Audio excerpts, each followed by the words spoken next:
guys, welcome to Let's Talk About AngelLoader some more. This time, stuff. So, first of all, if you look at the current, okay, this is a test version of AngelLoader, but basically the current 1.4.8 version of AngelLoader, 7-zip files are kind of a problem. For example, if you go to, say, Raven Creek and you try to, I don't know, scan it, it takes a while, one might say.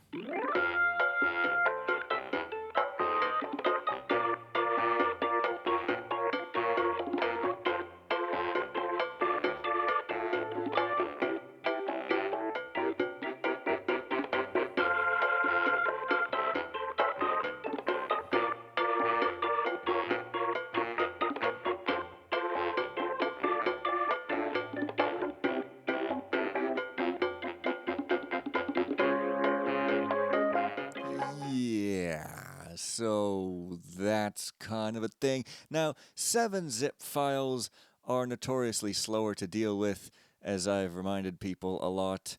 But you know what? I decided surely there's got to be something I can do to make them less slow. I mean, I can't ever make them as fast as zips, but surely I can make it more efficient to scan them, because that is just ridiculous. So in order to understand what is going on now versus what is going on in the latest development version with 7-zip scans, I'll draw you a picture here. So a zip file, not 7-zip, but a regular zip file is like this, right? There's your file.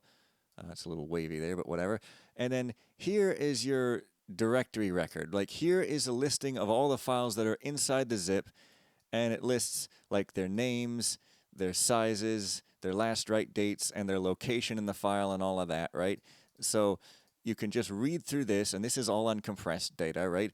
And then in the zip file, all the files are laid out like this. Like, here's one file, here's another file, here's another file, and they're kind of just like that, all different sizes. And each entry will point you to like which file it is, right? So all you have to do is just read this, find the file you want, go to the byte position you want, and just extract just this file, and then just like do stuff with it, right? That's how a zip file works. Now a 7-zip file, now it doesn't have to be like this, you can tell it not to, but generally speaking, a 7-zip file is what's called a solid archive, which means you've still got your directory record here with all the names and sizes of the files and all that, but they're not divided into portions. Instead, this is one great big long block. And these things tell you where the file is. No, I guess it doesn't tell you where it is, because that's the whole point. It probably just gives you like a name or a value, and you have to like decompress through until you find it, is probably how it works. Like, I don't know, the point is you have to decompress. Anyway, back to the video. But in order to get to it, you have to decompress through this entire block here and this, and then you can take this out and do stuff with it, right? And if your file is really, really small, like it's 1 kilobyte, but it's way at the end, and your whole zip file is like 800 megs, your 7-zip file is like 800 megs, you got to decompress through 800 megs just to get to this 1 kilobyte file at the end so you can extract it. So what you can do is, if you know the files that you're going to want to extract in advance, you can tell this 7-zip program to just extract those files, and it'll go, okay, if you want this file, this file, this file, and this file, it'll go, all right, we're just going to extract through in order, and we're just going to hit them all in order. We're going to like plow through here, grab that file, go through there, grab that file, go to there, grab that one, go to there, grab that one, and then stop, because we're done, right? So in that case, you save the time of having to decompress this, because you know that the last file you need is only there, right? Now, I am not doing that currently in the release versions of AngelLoader for the scanner, and the reason is I don't know exactly what files I'm going to need in advance, because in order to know exactly what files I'm going to need, I need to read other files. So basically, I need to read the misflag.stir file in order to know which .mis file I'm going to need to extract, because like I said in that one video about game types, there are sometimes dummy mis files, and you want to be sure you're extracting one that's used, and the only way to know if they're used is to look inside this file. So if your mis flag is like way over here, and your mis files are way over here, then you'd kind of have to like extract all the way through here anyway, and then you'd have to read which files you need, and then you'd have to like go back and start extracting from the beginning again to grab your MIS files. So I thought, well, surely it would be faster to just extract the entire archive to start with. Then you've got it all on disk, and then you can just do random access from there on. Turns out that was a stupid idea, because what you can actually do, which is still not optimally efficient, but it's better, is you can say, okay, we don't know exactly what files we're going to need, but we know the set of files we might possibly need, right? So the set of files we might possibly need are misflag.stir, all MIS files, right? Like possibly all MIS files. We're only going to use one, but we don't know which, right? Possibly all GAM files, right? All READMES,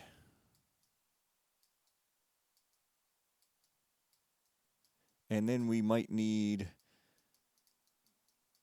title or titles.stir, and then fm.ini, mod.ini,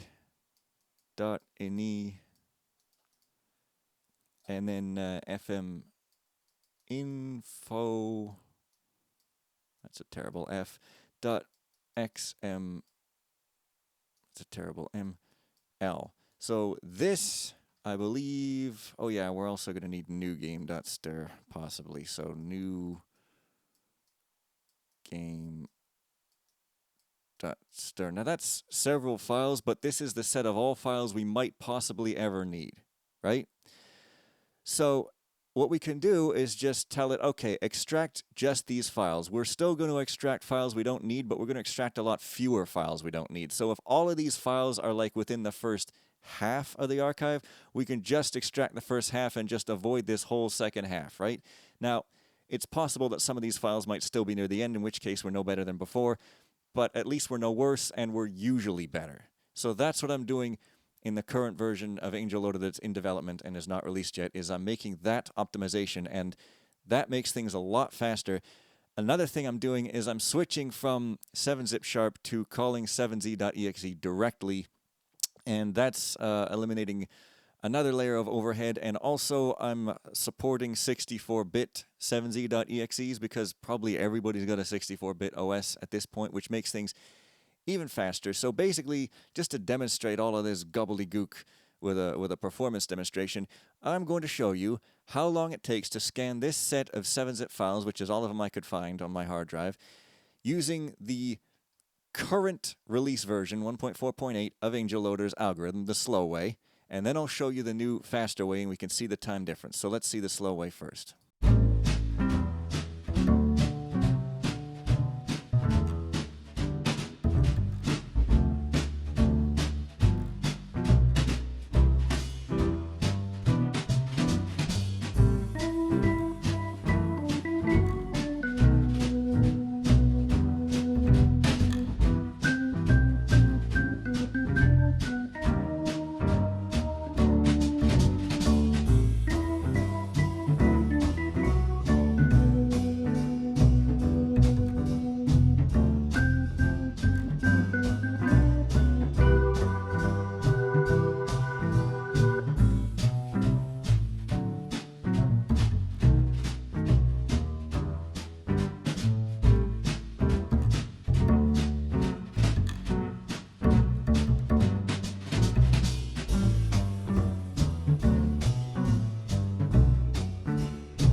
Okay, so that was 3.5 minutes. All right, so now let's try the new version. All right, new version, let's go.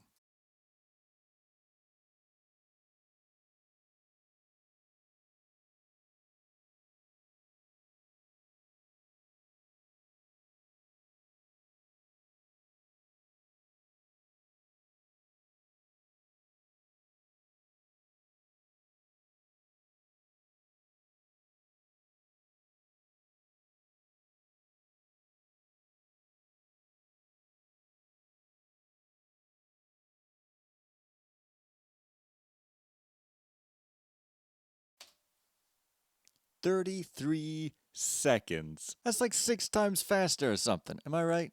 Probably somewhere around there. Dude, that's way faster. Now, you saw a couple of those missions were still kind of slow. That's because I had to either extract a lot of misfiles or stuff was near the end. But I'm not even done optimizing yet because I'm thinking something else I could do is I could see if this misflag.stir file is, like, let's say the misfiles are kind of like here. Like, the misfiles are like there, but then the misflag.stir is like over here before them. If the file's before them, then I can like decompress here, read the misflag.stir so I can know which misfiles I'm going to need. Then when I get to them, I'm only going to decompress the one I need, right? And same thing with the GAM files. I could just say, I know I'm only going to need the smallest one, so I'm just going to see what the smallest one is and only extract that. So that's a further optimization I could make on top of that 6 times improvement that I just got. So I haven't implemented that yet, but that's what I'm working on for the next version. So that is going to be a lot faster.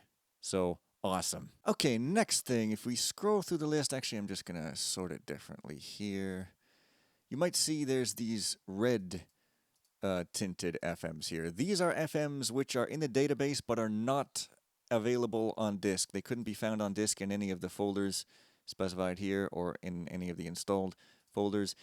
So someone just asked for this option just to show stuff which is there but isn't available. So you can still look at its metadata and edit its metadata, but of course you can't install it or anything. But that's going to be an option right now. It's just always on, but it's just going to be an option, I guess maybe in the filters, you know, show unavailable FMs maybe or something like that. So that's just a neat little thing. Moving on, however, to the main event. Okay, so you may recall this video here where I talked about dark mode and why it's completely and fundamentally impossible. Well, I've been working on it. I should also mention, because I forgot to mention this in the video, but there is this thing for WinForms called Dark UI, which is a dark theme control and docking library. I am using a fork of this that I made that's heavily modified for some of these controls. Some of them I also made myself, but some of the controls, like the buttons, are Dark UI controls, and I just forgot to mention that, and it seemed remiss because, yeah, this is MIT licensed and all that, so I can fork it and use it. But this, I can't use this for all of it because this is a whole other set of controls, as I'll get to in a minute in the video here. You can't actually theme controls. You have to make your whole other set of controls, which is what this is. So it doesn't have a rich text box. It doesn't have a data grid view. So I can only use so many of these. But yeah, like I've modified some of these and used them for the UI. So thanks, Robin Paris, for this. It's awesome and has made a good jumping off point. So, yeah, on with the video. So, I said in that video, I believe, that RTF readmes were a problem, and I'll get to that later. This is just plain text, and it's easy. And that scroll bars were a problem. Well, imagine that. And that tabs were a problem. I don't know what I'm talking about. So, yeah, I figured out how to draw tabs in dark mode. It was different than I was expecting, but it's actually really easy once you know. So that's a thing. All these buttons are done. The scroll bars here are dark, but this scroll bar isn't. That's because these two scroll bars, even though they look the same and act the same, under the hood, they're kind of not the same. By which I mean, at the most basic level, they are the same, but the way we have to deal with them, they're not. Yeah, it's weird. So the code for these doesn't actually work for this yet. I have to write different code for this, so that's why this isn't dark yet. But these are dark, and they look super smooth, and you would never guess the incredible jank that is underlying these. Basically, technical stuff ahead. These scroll bars, these are sort of, well, let me show you. Okay, so if you've got a WinForms project like this, you've got a bunch of different controls. You can stick buttons except I guess you can't somehow. Excuse me one moment. As I was saying, you can stick control, right? Like buttons, you can stick, where is it? A data grid view, which is what I use for the FM's list. So you got a big list full of items. Now, these are all called controls in Windows, right? Now, these controls are actually kind of a complete mess of inconsistency behind the scenes. So there's standard Windows controls like buttons. You see these on all Windows apps, whether they're Windows Forms or .NET or not. So Windows Forms is mostly a wrapper around the standard Win32 user interface stuff like buttons. This is basically just a Windows button. You could do this even outside of C# and all of that. But then some of them are made out of whole cloth. Like this data grid view is not a standard Windows control. It's created like as a patchwork of other things in Windows Forms itself. So this is like Windows Forms only, right? Now, the reason I make this distinction is because a standard Windows control like a text box or a rich text box, say, that's a built-in Windows control, their scroll bars are built into Windows. Like, they're not separate, right? The rich text control, come on, where is it? The rich text control, if you have a scroll bar, it's like really in there. You can't access it as a separate object. It's like literally part of this, right? Whereas the data grid view, because it's put together from pieces, the scroll bar is actually separate, and you still can't directly get at it unless you sort of subclass it, but like, I don't know, I'm getting technical, but basically you can get at this a little bit more directly than you can get at the scroll bar here. So you see there's actually a scroll bar control. There's a V scroll bar and an H scroll bar. So you have a separate scroll bar control. So the data grid view has one of these built into it, and it tries to make it inaccessible, but you can still kind of get at it because it exists separately. So basically what it does is it just puts it there, and it just sticks it to the side or to the bottom appropriately, and then that's its scroll bar. Now, these scroll bars, like all of these controls, you can't really theme them or skin them, as it were. You can't just, I mean, sometimes you can give it a foreground color or a background color. This one, I don't think you even can. But even then, it's like sort of incomplete. Like if you say, where's the fore color? You can sort of change the fore color to like that. So that works, and you can try to change the back color to say, I don't know, red. And you know, it kind of works, but there's still a border around it and all that. So if you really want to actually theme these dark, you kind of have to do a lot of manual drawing. So you can't really do manual drawing on these is the thing, because this is a wrapper around a built-in Windows component, this scroll bar by itself. And it really, really, really resists you trying to theme it. You pretty much can't. You can halfway do it, but it flickers back in with the old style, and it just doesn't work at all. So what I've done with the scroll bars for the data grid view is I've done just the worst possible hack, but it just works beautifully. Basically, this scroll bar object is built into the data grid view, and what I've done is I've made a separate control, which is literally just a panel that is the same size and shape and location as this built-in scroll bar. And I have brought it to the front so that it's over top. And I've placed it over this scroll bar, okay? And then I've themed it dark. I've done manual drawing. I manually draw the arrow and the scroll bar and all that, but I themed it dark. But if we actually run this, what you can see is that if you actually try to click on this panel, it will eat your click, of course, because this is a control and you're clicking on this control, so your click does not go to this scroll bar unless you actually click on a visible part. But since there's no visible part, you know, once this thing is the same size and shape, then, you know, this doesn't work. So what I'm actually doing is I'm telling this panel, okay, every time the user does a mouse action, a movement or a click or a drag or anything like that, we are going to use that in order to know how to draw ourselves, like in order to know how to draw our thumb pressed state and like arrow pressed state and highlight state. But then we're going to pass that action through the Windows messaging system directly to this control, so that our click goes from here directly to the control underneath it, so that basically when you're interacting with these scroll bars in dark mode, this is all an illusion. We are not clicking a dark scroll bar. We are literally clicking the light scroll bar underneath it, same as always, but that click is just being transmitted through this top scroll bar. And again, we're using the click to know how to draw ourselves. And then we're taking the events from this underneath scroll bar, like when it scrolls and when the thumb changes position and size, we're using that to update our own thumb's position and size, right? And it looks absolutely perfect. But it's so disgusting what you have to do behind the scenes for it. So that's pretty awesome, though.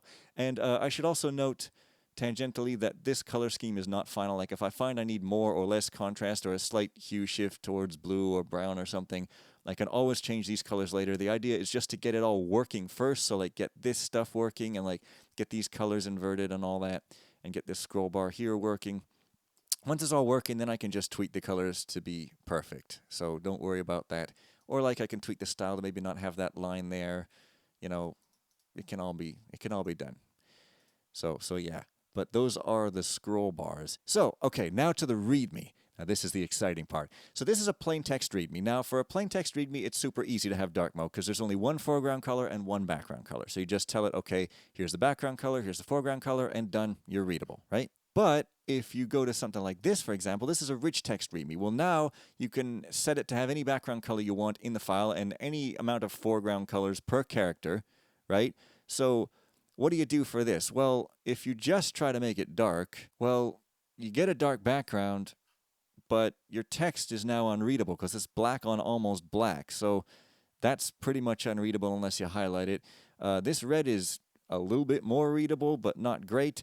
This blue is almost unreadable. So this is obviously not really good. It's not really workable, right? So what can we do? One thing we could do is we could just say, well, let's just make the whole thing monochrome. Like, let's just make all the foreground text white, get rid of all the color, then at least it will all be readable. So you could do that, and that would look like this, right? You've got rid of all the color in the text, but at least it's readable. You still got the colors in the images, of course. We're not doing anything with those. So, you know, this is okay. It gets the job done, but it does remove the colors and the author intent with the colors, and I don't really like doing that. I really want to find some way to keep the colors but still have them be readable. So, well, what else could we do? Well, what we could do is we could say, okay, we're going to leave all the colored text, but any text that is exactly black, we're just going to make that white. That way, most of it will be readable, and the colored text will still be colored, so maybe that'll work. Well, you end up with something like this. You know, your red text is sort of readable, but still not great. But your black text is all white and readable. This still isn't really readable, so it's not perfect, but it's decent, right? But then, of course, if you go look at something like this, Adventures of Burke Boy, well, now we're in trouble. This whole thing is colored, most of it, except for the very end. So you can read this, and you can read this, and you can kind of read the red if you squint, and maybe the purple, but the blue, forget about it. Like, I can't even read it, let alone with compression artifacts for you guys. So this is kind of a problem. So what we really want here is some kind of algorithm that would let us keep the same hue, like keep these texts blue, but just make it brighter. Just automatically, without knowing the colors in advance, just take any color and just sort of invert the lightness of it. So instead of being dark, it'll be bright, but it'll still be this shade of blue, right? Well, it turns out there is such an algorithm, and it took me a long time to find it because I don't know anything about color theory, and I just didn't quite know what to search for, but I found it eventually, so let me explain what I'm doing. So if you look in Photoshop here, if you go to the color place up here, you can see red, green, and blue, R, G, and B. This is what we're all used to, right? The way to notate color that we're all used to, R, G, and B. So let's say that you've got full red, right? And you go, okay, this is too dark to read, or like this is just unreadable on a dark background. I want to make this a lighter shade of red. Well, you can already see the problem. With these sliders, it's like, where do you see the lighter shade of red anywhere here? I mean, you can kind of go like this, but then it's more orange. You can go like this, but then it's more pink. And what you really want is just a lighter shade of red. And you go, well, how do you even do this? I mean, that's blue or purple. Like, I can't even really see what I'm looking for on these sliders. I mean, how do I have to screw these around in order to get red, but just like with more white in it? I mean, I'm getting pink, I'm getting orange, I'm getting green. What do you even do? I don't even know where to slide these. Like, I literally don't. So if you're working in red, green, and blue color space, as it were, not as it were, that's an actual term, but yeah, you can't really just take a hue and make it lighter, not that I know of. So what you actually want is a different way of representing color, not red, green, and blue, but rather lightness and then two other sliders, which could be anything, I guess. But what we want is a separate lightness slider that we just drag it, and it will change the lightness but keep the same hue. So it turns out there is such a thing called HSL, or sometimes HLS, or HSB, or HSV, which are similar. Basically, hue, saturation, and lightness, or luminance. Now, we can see this here, the HSL color picker. So we can see the color is denoted differently here. It's not red, green, and blue. It is hue, which is just all our possible hues. We can just drag that along, so let's drag it to red. There's saturation, which is how much of the color there is in it. And then there's lightness, which is how light it is. So this is exactly what we want, right? If we've got dark red that's unreadable on black, all we want to do is just invert this. So instead of being over here, it'll be over there. It'll be a lighter red. It'll be readable. And that's what we want. Perfect, right? Well, it's a good start, but it's not exactly what we want still. This HSL color space is kind of flawed, and it has some problems. For example, with blue, if we've got just full blue, and we want to make this brighter, well, you go, okay, so you're starting with dark blue, you make it brighter, but pretty soon it starts to turn purple, like a kind of lilac purple. And what we really would want it to do is to kind of actually go more like that. You know, here we want it like this, but as you go brighter, you'd want it to shift hue a little bit towards cyan as it gets brighter, because intuitively, this is like a bright blue, and this is like a dark blue, and this is not really a light blue, this is a light purple. So it has some inaccuracies. So you can make this work with some tweaks on top of it, but we can definitely do better than this. So it turns out there is a color space called OK Lab. This is actually really new. It was just introduced in December of 2020, late December. So it's only a couple of months old. But this is a really nice thing for us, because here it's a lot more accurate. So if we go, let's see if we can find the hue. If we take a full blue, like there's your dark, well, I mean, I'm not going to spend all day on this, but there's your dark blue. We make it light, and it does exactly what we want. It makes it more sky blue. It doesn't do the purple thing. So this is exactly what we want for blue. So this is basically like HSL, but just better and more accurate. So I've implemented this in code, and I'll show you how it looks. Okay, so here's Adventures of Burke Boy again. Now let's see how this looks. All we've done is we've inverted the brightness. So if it's dark, it'll just be light by the same amount, and vice versa. So let's see how this looks. Okay, so that's a lot better. You know, our dark blue has now been made a nice light blue. We can read it. We can read the purple there. We can read this. The red is a little hard to read still, so it seems that we might have a little bit more work to do, but this is still a lot better. But now, granted, this title is supposed to be hard to read, I guess, as it is in light mode. And, you know, to the algorithm's credit, it has made almost unreadable yellow into almost unreadable black, so that's actually kind of what it should be doing, algorithmically speaking. But really what we actually want to do, the first tweak we want to apply is to say, okay, we don't actually want to make anything darker. If it's bright, we want to keep it bright. So we want to keep it in the upper half of the brightness range and not invert it down. We kind of only want to invert the colors up. So that's the first thing we should do. Okay, so here's the Adventures of Burke Boy again. You see we've kept the yellow in the upper range. So now we can still read it, and this is actually more readable than the original. Everything else is basically the same, except the red has also not been inverted down, so that's also more readable. So this is a good, solid improvement. However, we could still do a little bit better. This green is a little bit dark, and I mean, this isn't text, it's just a line, so in this case it doesn't matter so much. But if this was text, we definitely want it to be a little brighter. Also, if you take something like this, a rack attack, you can see this is a deep blue. Now, this blue hasn't changed all that much from the original, and that's because when you invert a color, of course, you've got like your color scale here. There's 0 and there's 255, say. If your color is here and you invert it, it's going to end up way here, really bright. But here's your center line. If your color is only like there, when you invert it, it's only going to end up there. It's going to end up basically the same. And if your color is exactly on the center line, there's going to be no inversion because it's like 0 to 0, right? So really what we want is to add just a little bit of an artificial boost. If it ends up, when we invert it, if it ends up too close to here, we just want to like nudge it over this way just a little bit so that we can read the colors better. So we're going to add a small artificial boost. Actually, it's not a boost we're adding. It's actually more of a clamp. We're clamping it to like it can't be darker than a certain level. So you can see this is just a little bit boosted, not too badly, but just enough to make it a little more readable.